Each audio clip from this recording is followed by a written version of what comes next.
Hammamiz vitr namozini o'qiymiz har kun. Shu vitr namozidan keyin Rasululloh sallallohu alayhi vasallamdan kelgan bir zikr bor. Rasululloh sallallohu alayhi vasallam doim vitr o'qisalar, shu zikrni aytardilar. Vitr tugatish bilan astag'firullohni o'rniga shu zikrni aytardilar.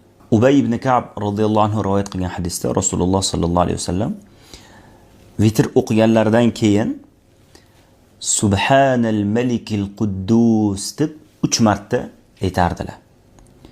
Va uchinchisida ovozlarini cho'zardilar, baland qilib ovozlarini cho'zib aytardilar.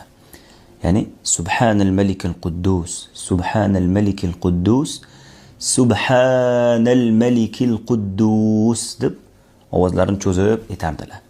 Biz ham shu sunnatni o'zimizga odat qilib olishimiz kerak. Rasululloh sallallohu alayhi vasallam yana bir sunnatlariga amal qilgan bo'lamiz.